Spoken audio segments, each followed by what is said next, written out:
చేయటం జరిగింది. ఇవాళ కూటమి ప్రభుత్వం చంద్రబాబు నాయుడు గారు ముఖ్యమంత్రిగా, పవన్ కళ్యాణ్ గారు ఉప ముఖ్యమంత్రిగా,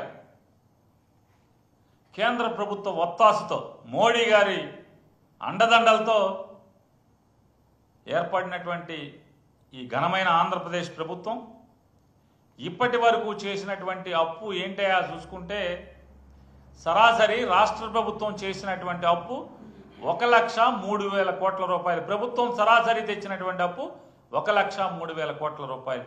ఈ 1,03,000 కోట్ల రూపాయలు కాకుండా వివిధ కార్పొరేషన్ల ద్వారా తెచ్చినటువంటి అప్పు 44,000 పైచిలకు కోట్ల రూపాయలని రాష్ట్ర ప్రభుత్వ కార్పొరేషన్ల ద్వారా అప్పు తేటం ద్వారా మొత్తం వీళ్ళు చేసినటువంటి అప్పు 1,47,000 కోట్ల రూపాయలు పైబడి ఇంకా ఒక్క సంవత్సరం కూడా పూర్తవల.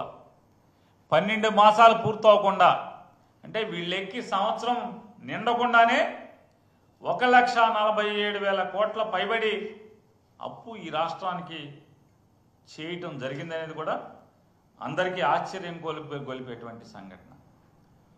ఎందుకు అంటే జగన్మోహన్ రెడ్డి గారు చేసినటువంటి 3,32,000 కోట్ల రూపాయల్లో ఏం చేసావయ్యా జగన్ అంటే 2,70,000 కోట్ల రూపాయలు ప్రజలకే ఖర్చు పెట్టాం. కరోనాలో 30,000 కోట్ల రూపాయలు, కరోనాలో ప్రజల యొక్క ఆరోగ్యాన్ని కాపాడటం కోసం 30,000 కోట్ల రూపాయలు ఖర్చు పెట్టడం జరిగింది. ఈ రాష్ట్ర ప్రజల ఇచ్చిన మాట నెరవేర్చుకోవటం కోసం 2 లక్షల ఉద్యోగాల కల్పన, ప్రభుత్వ ఉద్యోగాల కల్పన చేయడం జరిగింది. ఆ జీతాలు పెరిగినాయి. ఈ రాష్ట్రంలో అనేక 3 పోర్టుల నిర్మాణం శరవేగంగా జరుగుతుంది. ఆ తీసుకున్నది అప్పు జగన్మోహన్ రెడ్డి గారి ప్రభుత్వమే.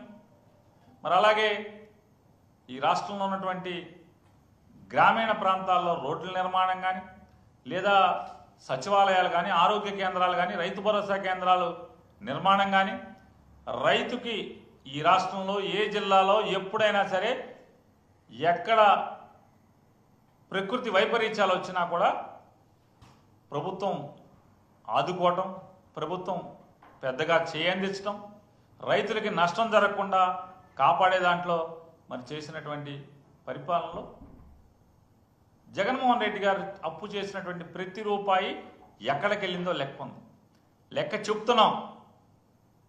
కానీ ఇవాళ ఇప్పటి వరకు సంవత్సరం నిండకుండానే చంద్రబాబు నాయుడు, పవన్ కళ్యాణ్, మోడీ గారు ముగ్గురు కలిసి చేసినటువంటి రాష్ట్రానికి అప్పు 1,47,000 కోట్ల రూపాయలు ఏం చేశారయ్యా అంటే లెక్క లేదు, పత్రం లేదు. చెప్పేవాడు, లెక్క చెప్పేవాడు కూడా లేడు. ఎంతసేపు జగన్మోహన్ రెడ్డి గారిని తిడతాం, జగన్మోహన్ రెడ్డి గారు చెల్లి గురించో, వాళ్ళమ్మగారి గురించో, ఆ కుటుంబ వ్యవహారాలు మాట్లాడటం. అరే ఈ రాష్ట్రానికి ఏం చేశారయ్యా అంటే ఎవడు మాట్లాడు. ఏంటయ్యా అంటే నెల నెల పెన్షన్లు ఇస్తున్నామని చెప్పని చంద్రబాబు.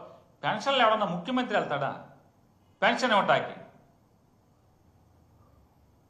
ముసలి వాళ్ళకి, వికలాంగులకి, వితంతువులకి, ఆర్తులకి ఇచ్చే పెన్షన్లు ముఖ్యమంత్రి వెళ్ళి పంచిపెడతాడు. అదో పెద్ద దేశాన్ని ఉద్ధరించే కార్యక్రమం, ఈ రాష్ట్రాన్ని ఉద్ధరించే కార్యక్రమంగా వీళ్ళు జబ్బలు జరుచుకుంటారు. ఇవాళ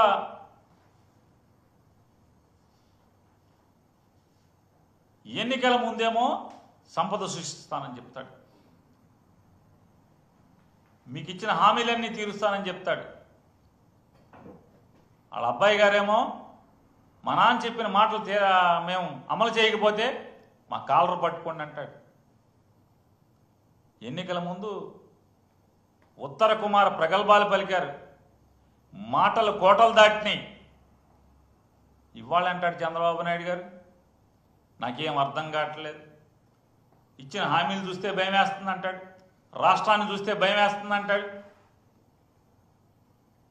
అప్పులు చేయడానికి మాత్రం బరిదెగిస్తున్నారు.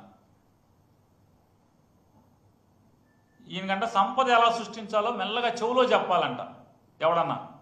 ఎవడికన్నా ఆలోచన తడితే సంపద ఎలా సృష్టించాలో చెవులో చెప్పాలంట. మరి ఎన్నికల ముందు చెప్పాల్సింది కదా ఈ మాట. చెవులో ఏం చెప్పాలో చెప్పేవాళ్ళు కదా, ఏం పెట్టి తిప్పాలో చెవులో పెట్టి తిప్పేవాళ్ళు. ఆ రోజేమో ప్రగల్భాలు పలకటం, డబ్బాలు కొట్టుకోవటం,